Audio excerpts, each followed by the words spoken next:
The alarms on the human scout ship Wren's Call had gone silent a long time ago. Commander Elena Voss stood in the middle of a large steel room, her hands bound behind her back with a thin metal band that hummed with energy. Around her stood tall alien guards in dark armor. Their skin was gray and hard like stone, and their eyes glowed faint blue in the dim light. She did not look afraid. She stood straight, chin up, eyes forward, even though her uniform was torn, and there was dried blood on her cheek from the fight before her capture. The room she stood in was not a prison cell. It was a broadcast hall, built for exactly this moment. Large cameras floated in the air on small metal discs, recording every angle of her face and body. Screens on the walls showed her image being sent out, live, across thousands of worlds. This was the Kravith Ascendancy, an empire that had ruled a large part of the galaxy for over 3,000 years. They had many client species under their control, worlds that paid tribute and followed Kravith law without question. Humanity was new to them.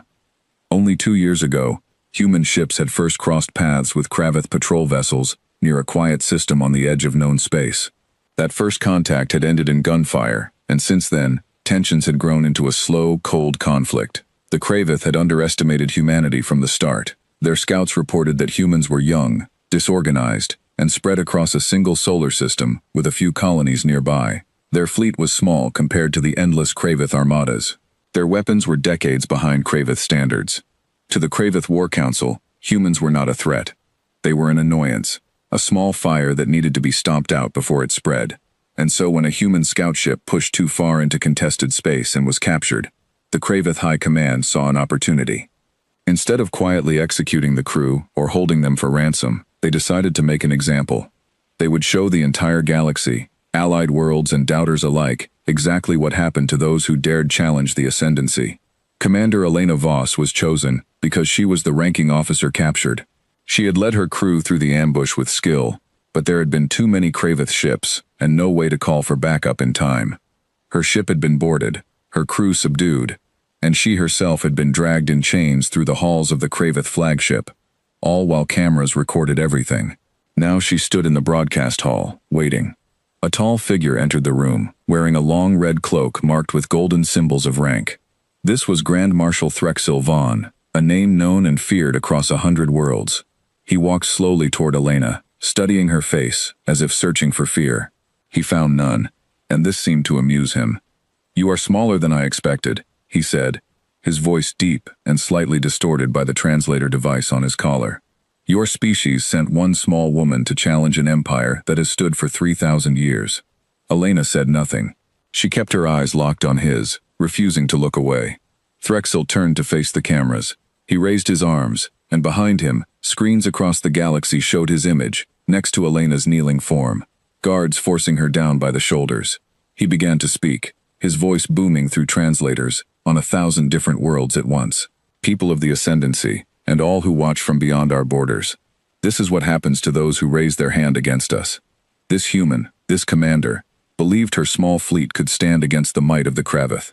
She was wrong. Let this broadcast serve as a lesson to any world, any species, that considers resistance. We do not fear you. We do not respect you. We simply remove you, as we have removed countless threats before." The camera zoomed in on Elena's face. She did not cry. She did not beg. She simply stared forward, jaw tight, eyes burning with something that was not fear, but cold, quiet anger. On distant human worlds, in homes and ships and stations, this image appeared on every screen at the same moment. It had been sent deliberately into human space, a message meant to break their spirit before the war had truly begun. But something strange happened. Instead of panic, instead of fear, a heavy silence fell across human space. Families sitting in their living rooms stopped talking. Soldiers in barracks stood up from their chairs. Political leaders who had been arguing for months about budgets and strategy suddenly went quiet, watching the same broadcast on their own screens. It was not the reaction the Kravith expected. There was no wailing, no protests, no cries of surrender. There was only a terrible, focused stillness, the kind of quiet that comes before something breaks. On Earth, in the central command room of the United Terran Fleet, Fleet Admiral Marcus Hale watched the broadcast with his staff standing silently behind him. His hands were folded behind his back, his face unreadable. When the broadcast ended, when the screens finally went dark, nobody spoke for almost a full minute. Finally, a young communications officer broke the silence. "Sir, what are your orders?" Admiral Hale did not answer right away. He walked closer to the screen, now showing only static. The last image of Commander Voss burned into everyone's memory. He thought about her file, which he had read many times. She had graduated near the top of her class. She had turned down a desk job twice to stay on active duty. She had a young daughter waiting for her back on Earth, and a mother who still sent her letters written by hand. "They didn't just capture one of our officers," Hale said quietly. "They broadcast it to the entire galaxy. They wanted every species out there to see us humiliated. They wanted our own people to see it too, so we would lose hope before we even began." He turned to face his staff. "We are not going to lose hope. We are going to remember every second of that broadcast. We are going to remember her face. And we are going to make sure the Kravith Ascendancy remembers this day for a very long time." Across the room, officers began to move. Orders were given. Communication lines opened to allied colonies. Word spread quickly, not just through official channels, but through the ordinary people who had watched the broadcast in their homes. Something had shifted. This was no longer a distant border conflict fought by soldiers far from home. It had become personal. In small towns and large cities across Earth and the colonies, people who had never served in the military walked into recruitment offices the next morning. Factories that had been building civilian goods began switching their production lines overnight, without waiting for government orders, because the workers themselves demanded it. Old feuds between political parties were set aside, at least for now. News channels that used to argue about budgets and policy instead played the same message over and over, a call for unity, a promise that this would not be forgotten. Meanwhile, far away, aboard the Kravith flagship, Grand Marshal Threxel Vaughn felt satisfied with his broadcast. He believed he had delivered a clear and powerful message. He ordered Commander Voss taken to a holding cell deep within the ship, to be kept as a symbol of Kravith dominance, perhaps to be shown again later for another lesson. He had no idea that his broadcast had done the opposite of what he intended. Instead of crushing humanity's spirit, he had lit a fire that would soon spread across every human world, a fire that would not go out until his empire understood exactly what it meant to make an enemy of the human race. As Elena was dragged away to her cell, she caught a brief glimpse of a screen still playing footage of her own broadcast, now looping for the amusement of Kravith officers walking by. She did not know yet what was happening back on Earth. She did not know that her face had already become a symbol, or that fleets were beginning to gather, or that ordinary people across human space were lining up to volunteer for a war that had just become deeply personal. All she knew was that she was alive, and as long as she was alive, she intended to make the Kravith regret every moment of this broadcast. She was taken down a long corridor, past guards who looked at her with a mixture of curiosity and contempt, and locked inside a small cell with a single dim light. She sat down slowly, ignoring the pain in her shoulder, and closed her eyes. She thought of her daughter, of her crew, of the faces of the people who had trusted her to bring them home safely. She had failed them once. She promised herself she would not fail again. Far above the ship, in the dark of space, the first human scout drones were already beginning to move, quietly tracking the position of the Kravith flagship, gathering data, preparing the way for what would come next. The broadcast that was meant to be an ending had instead become a beginning. 3 days after the broadcast, the mood across human space had changed completely. What had started as shock turned into something colder and harder. In every major city on Earth, and on every colony from Mars to the outer settlements near Jupiter, people gathered around screens, not to grieve, but to plan. The image of Commander Elena Voss kneeling before Grand Marshal Threxel Vaughn played again and again on every news channel, not because the networks wanted to show weakness, but because people wanted to remember. They wanted to burn that image into their minds so they would never forget why they were about to fight. At the United Terran Fleet headquarters, Admiral Marcus Hale had not slept in almost 2 days. His office was filled with holographic maps of known space, showing Kravith territory in dark red and human territory in a small patch of blue near the edge of the display. It looked hopeless on paper. The Kravith Ascendancy controlled thousands of star systems. Humanity controlled less than 20. Their fleet had a few hundred ships. The Kravith had thousands, built over centuries of conquest. But Hale had noticed something in the days since the broadcast that gave him a strange kind of hope. Humanity was not acting like a species that was afraid. Recruitment centers across every colony were overwhelmed with volunteers. Factories that once built farming equipment and construction vehicles were now retooling to produce starship parts, weapons, and armor. Universities had suspended normal classes, so engineering students could work directly with military researchers. Old political arguments about funding and policy had simply stopped, as if by unspoken agreement. It was not organized by any single order from the top. It was happening on its own, from ordinary people who had watched their commander humiliated and decided, quietly and firmly, that this would not stand. Hale called an emergency meeting with the full council of Earth's government leaders and senior fleet officers. The room was tense, as everyone took their seats around a long table. Screens on the walls still showed clips from the Kravith broadcast, kept there deliberately by Hale's order. "I know what everyone is thinking," Hale began, standing at the head of the table. "We are outnumbered. We are outgunned. On paper, this looks like a war we cannot win, but I want everyone in this room to understand something important. The Kravith ascendancy did not just capture one of our officers. They broadcast her humiliation to their entire empire, and they made sure it reached us too. They wanted us to see it.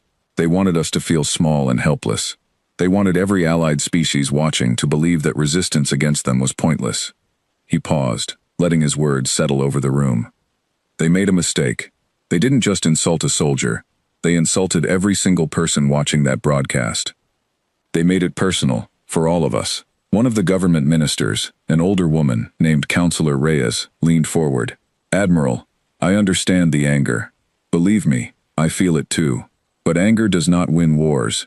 We need a real strategy, not just motivated soldiers." Hale nodded. "Agreed. And that is why we are not going to fight the Kravith the way they expect us to fight. We are not going to throw our fleet directly at their battle groups. We would lose.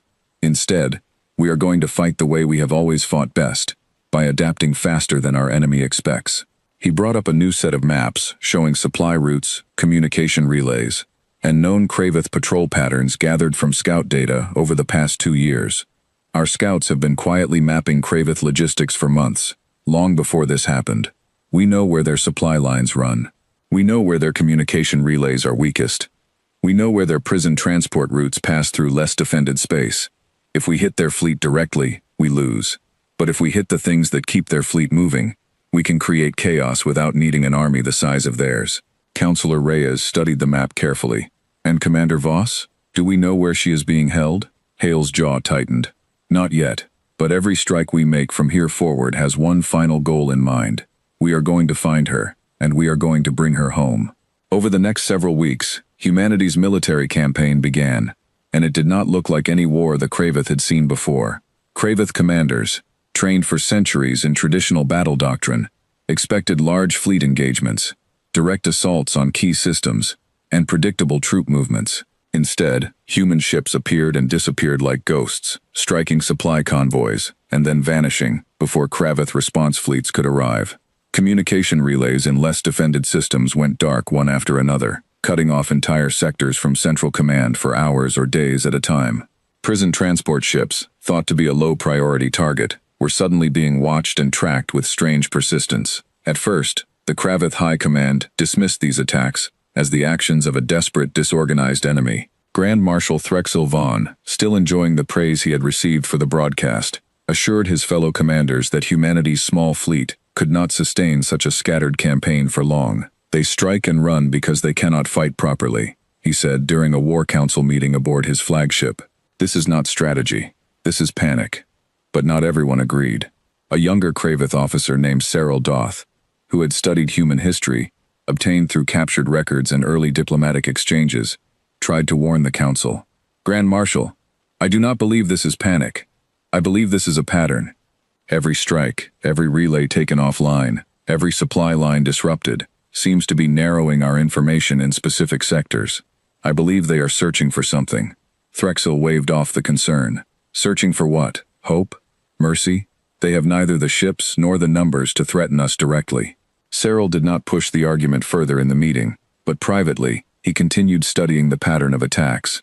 He noticed that each strike seemed to slowly encircle a particular region of space, one that included several major shipyards and, more importantly, a heavily guarded detention facility, used to hold high-value prisoners. He tried to raise this concern again through official channels, but his warnings were buried under the confidence of higher-ranking officers who still believed humanity posed no real threat. Meanwhile, word of humanity's growing resistance began to spread beyond human space. Other species who lived under Kravith rule, some for centuries, began paying close attention to the news filtering through their networks. Many of these species had long resented Kravith control, but had never dared to resist, believing the Empire too powerful to challenge. Seeing a young, technologically inferior species refuse to break, even after such a humiliating public defeat, planted a small seed of doubt in many minds across the galaxy. Quietly, without official announcements, some of these species began sending small amounts of information to human contacts they had made through limited trade relations before the war. Maps of certain patrol routes, details about weaknesses in specific Kravith communication systems, even warnings about troop movements that could help human ships avoid ambushes. None of these species wanted to openly declare support for humanity, fearing brutal retaliation from the Ascendancy, but the quiet trickle of information was enough to give human commanders an edge they desperately needed. Back on Earth, in the depths of an underground command facility, Admiral Hale received one of these tips through a trusted intermediary from an allied trading world. The information was simple but valuable. Coordinates believed to be associated with a Kravith detention facility, holding several important prisoners, including, possibly, Commander Elena Voss. Hale stared at the coordinates for a long time before calling his senior staff together. "This could be a trap," warned one of his officers. "The Kravith might be feeding us false information to draw our fleet into an ambush." "It's possible," Hale admitted, "but we cannot ignore this. Every attack we've made for the past month has been building toward finding her. If there's even a small chance this is real, we have to take it." Plans began forming immediately. Hale did not want a direct fleet assault, which would likely fail against the heavier defenses surrounding any major Kravith facility. Instead, he called upon a mixed team of Special Forces operatives and a small strike fleet designed for speed and stealth rather than raw power. The mission would require precision, patience, and a considerable amount of luck. Meanwhile, deep within the Kravith flagship, Commander Elena Voss remained in her small cell, unaware of the storm building outside. She had lost track of exact days, but she measured time by the meals brought to her, small and tasteless, delivered by guards who rarely spoke to her directly. She spent her time exercising quietly in the limited space of her cell, keeping her body ready, refusing to let herself grow weak. She thought often of her daughter, of her crew members who had been separated from her after capture, and of the strange, cold anger that still burned inside her every time she remembered the broadcast. One evening, or what she guessed was evening based on the dimming of the cell lights, a guard entered her cell without explanation and injected something into her arm. She felt her body grow tired almost immediately, and before she lost consciousness, she heard fragments of conversation between two Kravith officers standing outside her cell. "Prepare her for transport," one voice said. "The Grand Marshal wants another broadcast, something to remind the galaxy that her spirit is truly broken now." Elena's last clear thought before the drugs took hold was simple and stubborn. They were wrong. Her spirit was not broken. It had only been waiting. The transport ship carrying Commander Elena Voss moved quietly through Kravith-controlled space, escorted by two heavily armed cruisers. She woke slowly, her head heavy from whatever drug had been used to sedate her, and found herself strapped into a reinforced chair inside a small holding chamber. Through a narrow window in the door, she could see guards walking back and forth in the corridor outside. She did not know exactly where she was being taken, but she suspected it had something to do with another broadcast. The Kravith seemed to enjoy using her as a symbol, and she guessed they wanted to remind the galaxy of their power once again, especially since human resistance had continued far longer than anyone in the Ascendancy expected.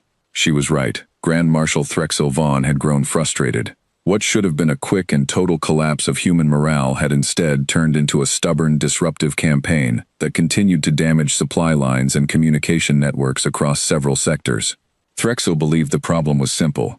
Humanity still had hope, and hope needed to be crushed completely. He decided the best way to do this was another broadcast, this time showing Commander Voss not just captured, but broken, cooperative, and stripped of any remaining pride. He ordered her moved to his flagship, the same vessel where the first broadcast had taken place, believing the symbolism would send a powerful message. What Threxel did not know was that his own officer, Cyril Doth, had continued quietly tracking the pattern of human attacks, and had begun to suspect that the enemy's movements were not random at all. Cyril had taken it upon himself to alert a few trusted colleagues in fleet intelligence, urging increased security around any transport connected to Commander Voss. His warnings were mostly ignored, dismissed as overly cautious thinking, from a junior officer, eager to prove himself. Threxel, confident in his empire's strength, refused to alter his plans. The broadcast would proceed as scheduled.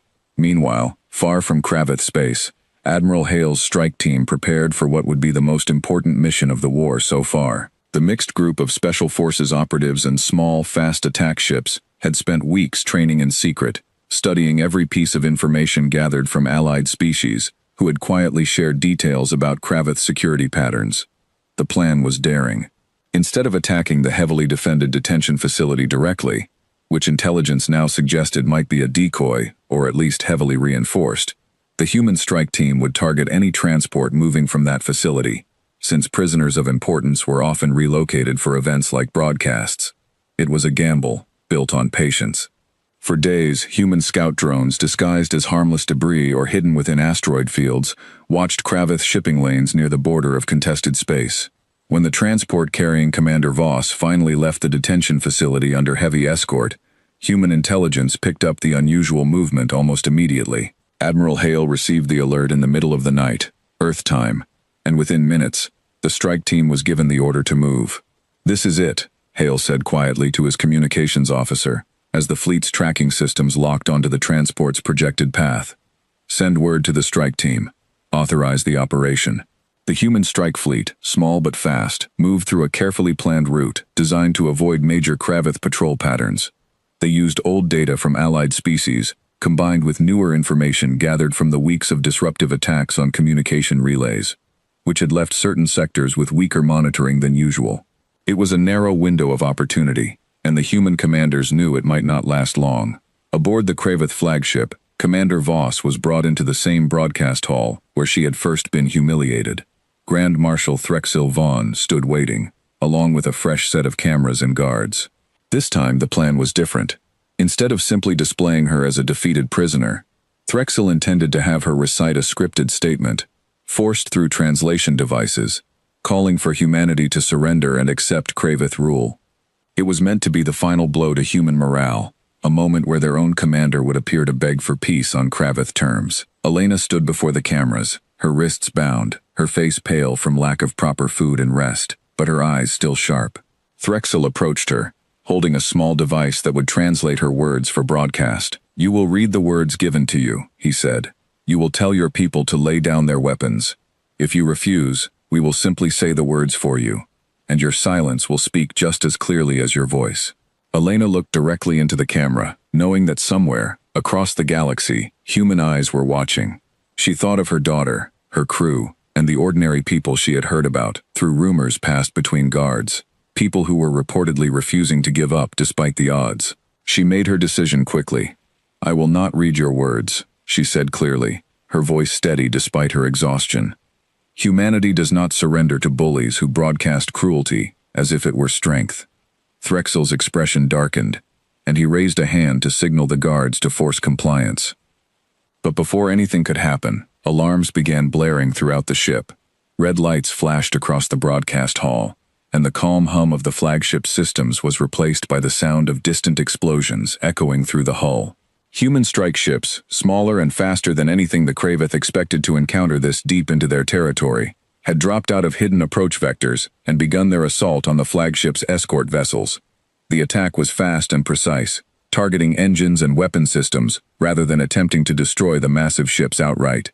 Confusion spread quickly among the Kravith crew, many of whom had never experienced a direct attack on a vessel this important. Inside the broadcast hall, Threxil turned toward his officers, demanding answers. "What is happening? Report immediately." An officer rushed in, panic clear on his face. "Grand Marshal, we are under attack. Human vessels have breached our escort formation. They are moving directly toward our position." Threxil's confidence cracked slightly, though he tried to maintain his composure in front of the cameras still recording the scene. "Impossible. Our defenses are far superior to anything humans possess." But the attack continued, and soon the sound of distant gunfire echoed through the corridors outside the broadcast hall. Human special forces, having used the chaos of the ship-to-ship battle as cover, had boarded the flagship through a secondary docking port that intelligence had identified as poorly monitored due to recent disruptions in Kravith communication networks. Moving quickly and quietly, the small team began making their way toward the location where Commander Voss was believed to be held, guided by real-time data relayed from scout drones still watching the battle from a safe distance. Elena, still standing in the broadcast hall, felt a strange mixture of hope and disbelief as the sounds of battle grew louder. She had not expected rescue, not truly, though she had allowed herself small moments of hope during her captivity. Now, hearing the distant chaos, she allowed herself to believe that something extraordinary might actually be happening. Threxil, sensing the situation slipping out of his control, ordered the cameras to keep recording. "Let them see this," he said coldly. "Let them see their commander here with me, no matter what happens outside." The broadcast continued, now showing not just Elena and Threxil, but the panicked movements of Kravith officers rushing in and out of the hall, reporting updates on the worsening battle. Viewers across Kravith space and human space alike watched in confusion as the calm, controlled broadcast turned into a chaotic scene of uncertainty. Cyril Doth, watching from a secondary command station elsewhere on the ship, realized quickly what was happening. The human attacks over the past weeks had not been random acts of desperation. They had been careful, deliberate steps leading toward this exact moment. He felt a strange mixture of alarm and reluctant admiration for the enemy's patience and precision. As the human strike team continued advancing through the ship, cutting through resistance with practiced efficiency, Grand Marshal Threxil made a desperate decision. He ordered the broadcast hall sealed and reinforced, believing that Commander Voss remained his one guaranteed source of leverage. If human forces wanted her back, he reasoned, they would need to negotiate, and negotiation meant control remained in his hands. But he had underestimated, once again, exactly how far humanity was willing to go. The human Special Forces team, upon learning the broadcast hall had been sealed, did not hesitate. Using specialized equipment designed specifically for this kind of scenario, they began cutting through the reinforced doors, working quickly despite the sounds of Kravith reinforcements approaching from other parts of the ship. Inside the hall, Elena watched Threxil pace back and forth, his earlier confidence now replaced with visible anxiety. She realized, with a strange sense of calm, that the balance of power in this moment had shifted entirely. The Grand Marshal who had once mocked her on live broadcast now looked like a man realizing, for the first time, that his empire's assumptions about humanity had been dangerously wrong. Outside, the sound of cutting tools against metal grew louder, and sparks began to appear along the edges of the sealed door. Elena straightened her posture, ignoring her exhaustion, and prepared herself for whatever was about to happen next. Whatever came through that door, she intended to meet it standing, not kneeling. The reinforced door of the broadcast hall glowed red along its edges as the cutting tools finished their work. With a final shower of sparks, the heavy metal panel fell inward with a loud crash, and through the smoke and dust, armored figures began moving into the room with practiced speed. Elena recognized the design of their armor immediately. These were human special forces, moving in tight formation, weapons ready, eyes scanning every corner of the hall. Grand Marshal Threxil Vaughn stumbled backward, his earlier composure completely gone. He shouted orders to his remaining guards, but confusion and fear had already spread through the room. The guards, trained for ceremonial protection rather than real combat against a determined enemy, struggled to organize any meaningful resistance. Within moments, most had been subdued, their weapons knocked aside or disabled entirely by the fast-moving human soldiers. The team's leader, a woman named Captain Lena Ortiz, moved quickly toward Elena, cutting through her restraints with a small blade while keeping her weapon trained on the room. "Commander Voss," she said quickly, "we need to move. Now." Elena rubbed her wrists, feeling the blood return to her hands, and nodded firmly despite her exhaustion. "I'm ready." But before the team could retreat, Threxil, desperate and humiliated, grabbed a weapon from a fallen guard and pointed it shakily toward Elena. "This is not how this ends," he shouted, his voice cracking with anger and disbelief. "I will not be remembered as the one who lost to primitives." The cameras, still recording the entire scene and broadcasting it live across countless worlds, captured every second of what happened next. Before Threxil could fire, Elena moved. Weakened as she was from her captivity, she still remembered every bit of her training. She sidestepped his aim, closed the distance between them in an instant, and disarmed him with a swift motion, twisting the weapon from his grip and forcing him down onto his knees in front of the very cameras he had once used to humiliate her. For a long moment, nobody in the room moved. The Grand Marshal of the Kravath Ascendancy knelt on the floor of his own flagship, disarmed by the same commander he had mocked weeks earlier, and the entire scene was being broadcast live. The same network the Ascendancy had used to try to break humanity's spirit now carrying the opposite message entirely. Elena looked directly into the nearest camera, her voice steady, despite everything she had endured. "You wanted the galaxy to see what happens to those who challenge you," she said. "Let them see this instead." Captain Ortiz gently touched her arm. "Commander, we really do need to go." Elena nodded, stepping back from Threxil, who remained kneeling, stunned and silent. The Special Forces team moved quickly, escorting her out of the broadcast hall and through the damaged corridors of the flagship, while overhead, the human strike fleet continued engaging the remaining Kravath escort vessels, buying time for the extraction. The journey back through the ship was tense. Alarms still blared, and scattered Kravath soldiers attempted to block their path, but the combination of surprise, speed, and precise planning kept the human team moving forward with minimal resistance. Elena, despite her weakened state, insisted on keeping pace with the team, refusing any offer of assistance unless absolutely necessary. She had spent weeks as a prisoner, and now that freedom was within reach, she intended to walk toward it on her own strength. They reached the secondary docking port where the team had first boarded, and within minutes, a small, fast transport ship was ready to receive them. As the ramp closed behind the last member of the team, the ship launched away from the flagship, weaving through the chaotic battle still unfolding in the space around them. Human strike vessels provided covering fire, allowing the extraction ship to escape into the safety of a nearby asteroid field, where it could disappear from Kravath sensors long enough to make its way back toward human territory. Aboard the flagship, Grand Marshal Threxil Vaughn remained on his knees for several long seconds, before finally being helped up by his remaining officers. The broadcast, which had been intended to show humanity's final defeat, had instead shown the opposite to every world watching. Across Kravath space, citizens and soldiers alike had witnessed their Grand Marshal humiliated on his own ship, disarmed by the very commander he had once mocked. Across human space, the reaction was immediate and overwhelming. Cities erupted in celebration. Soldiers in barracks cheered.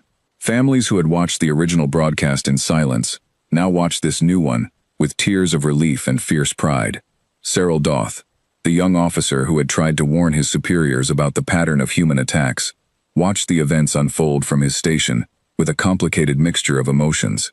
He had been right, and being right brought him no satisfaction now. He understood, perhaps more clearly than any of his colleagues, that this moment marked a turning point not just in the war, but in the way the galaxy viewed the Kravath Ascendancy itself. An empire that had ruled through fear and the appearance of absolute strength had just been shown, in the most public way possible, to be capable of defeat. News of the rescue spread quickly beyond both human and Kravath space. Other species living under Kravath rule, who had already begun questioning the Empire's invincibility after weeks of disruptive human attacks, now saw undeniable proof that the Ascendancy could be challenged and even humiliated. Quiet resentment that had simmered for generations under Kravath control began to surface more openly. In several systems, local governments that had long complied with Kravath demands started delaying tribute payments or reducing cooperation with Kravath military requests, testing the waters to see how the Empire would respond. Back on Earth, Admiral Marcus Hale received confirmation of Elena's successful rescue, while standing in the same command room where he had first watched the original humiliating broadcast weeks earlier.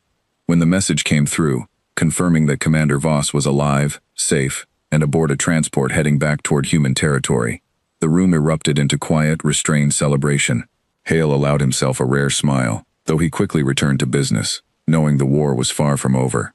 "Get her back safely," he told his communications officer, "and prepare a full debrief once she's had time to recover. She's been through more than any of us can imagine."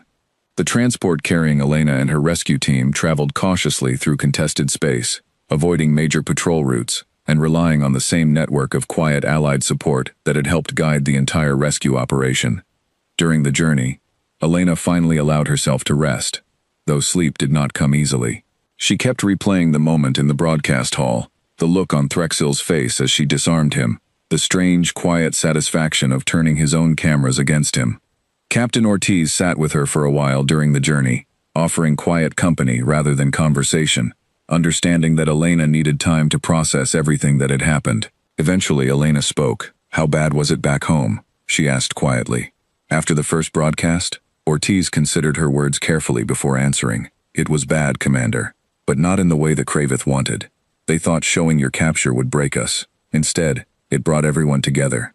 People who hadn't agreed on anything in years suddenly agreed on this. Factories switched production overnight. Recruitment centers were overwhelmed. Nobody panicked. Everyone just got focused."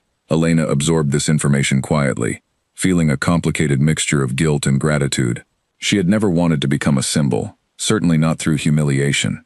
But she understood now the strange way her capture had unified people who had needed something to rally around. "They made a mistake broadcasting it," Ortiz continued. "They wanted to show the galaxy what happens to people who challenge them. Instead, they showed everyone that we don't break, even when things look hopeless." The transport eventually reached the edge of human territory, where a small escort fleet met them and guided them safely back to a secure medical facility. Elena was immediately taken in for treatment, her body showing clear signs of the stress and poor conditions of her captivity, though doctors confirmed she would make a full recovery, given time and proper care. Meanwhile, the political and military fallout from the failed broadcast and subsequent rescue continued to spread across the galaxy. Kravith High Command, embarrassed and unsettled by the public humiliation of their Grand Marshal, began arguing internally about how to respond. Some officials pushed for an immediate, overwhelming show of force against human territory to restore the appearance of Kravith dominance. Others, including a small but growing group influenced by officers like Cyril Doth, argued for a more cautious approach, worried that further aggressive action might only strengthen human resolve and encourage more open rebellion among other client species. Grand Marshal Threxel Vaughn, humiliated and shaken by his public defeat, found his authority questioned for the first time in his long career. Whispers spread through Kravith command structures, questioning his judgment in ordering the second broadcast, and questioning whether his leadership was still suited to handling the growing human threat. Political rivals within the Ascendancy's military hierarchy began quietly maneuvering to take advantage of his weakened position. Across the galaxy, the balance of power that had seemed so fixed and unquestionable just weeks earlier now felt suddenly uncertain. Species that had lived under Kravith rule for generations watched closely, waiting to see what would happen next, wondering if this small, stubborn species from a distant, unremarkable solar system might actually succeed in doing what no one else had managed in centuries, standing up to the Ascendancy and surviving. Back in her hospital room, recovering slowly under careful medical supervision, Elena received word that Admiral Hale wished to speak with her once she was strong enough. She also received a message from her daughter, a short recorded video filled with tears and relief, telling her how proud she was and how much she had missed her. Elena watched the message several times, feeling emotions she had kept carefully controlled during her captivity finally beginning to surface now that she was safe. She knew the war was far from over. She knew there would be more battles, more losses, and difficult decisions ahead. But for the first time since her capture, she allowed herself to believe that humanity might actually succeed, not through overwhelming force, but through the same qualities that had carried her through her own captivity: patience, determination, and a refusal to break, no matter how impossible the odds seemed. Weeks passed after the rescue, and the war between humanity and the Kravith Ascendancy entered a new phase, one defined less by desperate defense and more by careful, growing confidence. Commander Elena Voss recovered steadily under medical care, and though the physical wounds from her captivity healed with time, the experience had changed her in quieter ways. She spoke less about herself and more about the people who had risked everything to bring her home. When reporters and officials asked her to describe what had happened, she always redirected attention toward the soldiers, the engineers, the ordinary citizens who had turned grief and anger into something productive. Meanwhile, the effects of her rescue continued to ripple outward across the galaxy. The image of Grand Marshal Threxel Vaughn, kneeling, disarmed, on the floor of his own flagship, had become as widely viewed as the original broadcast of Elena's capture, but the meaning attached to it was entirely different. Where the first broadcast had been meant to demonstrate Kravith's strength and human weakness, the second had shown, in the clearest possible terms, that the Empire's power was not absolute. Species living under Kravith rule, some for longer than human civilization had existed, began openly discussing what had once been unthinkable: resistance. In several systems near the outer edges of Kravith territory, Local governments that had quietly resented centuries of tribute and control began testing the limits of their obedience. Some delayed shipments of resources demanded by the ascendancy. Others reduced cooperation with Kravith military requests, citing vague technical or logistical excuses. None of these acts were dramatic on their own, but taken together, they represented cracks forming in a structure that had once seemed unshakable. Admiral Marcus Hale understood that this shifting atmosphere presented both an opportunity and a danger. Humanity could not fight the entire Kravith ascendancy alone, no matter how motivated its people were. But if other species could be encouraged to openly resist, even in small ways, the pressure on the ascendancy might grow faster than its ability to respond. Hale authorized careful diplomatic outreach to several of the species that had quietly assisted humanity during the war, offering not just gratitude, but the beginnings of formal alliances built on mutual respect, rather than the fear-based control the Kravith had always relied upon. These diplomatic efforts were slow and delicate. Many species remained deeply afraid of Kravith retaliation and were unwilling to commit to open alliance, even after witnessing humanity's unexpected successes. But some, particularly smaller species who had suffered the most under strict Kravith control, began sending official representatives to meet with human diplomats, curious about what kind of relationship humanity might offer, instead of domination. Back within Kravith territory, the political fallout from Threxil's humiliation continued to spread. His rivals within the military hierarchy used the incident to question his fitness for command, arguing that his decision to broadcast a second, unnecessary display had directly led to the disaster. Threxil found himself increasingly isolated, his once unquestioned authority now constantly challenged in private meetings and public whispers alike. Cyril Doth, the young officer who had tried to warn his superiors about the pattern of human attacks, found his earlier warnings suddenly taken more seriously. He was promoted to a position with greater influence over strategic planning, tasked specifically with studying human tactics and adapting Kravith doctrine to respond more effectively. Cyril approached his new role with careful thought rather than blind aggression. In private reports to the reorganized War Council, he argued that the ascendancy's traditional approach, relying on overwhelming force and public displays of dominance, was no longer effective against an enemy that thrived on unpredictability and quiet determination. He suggested a shift toward smaller, more flexible response forces, and cautioned strongly against further attempts to humiliate human commanders or civilians, warning that such actions had already proven to strengthen human resolve rather than weaken it.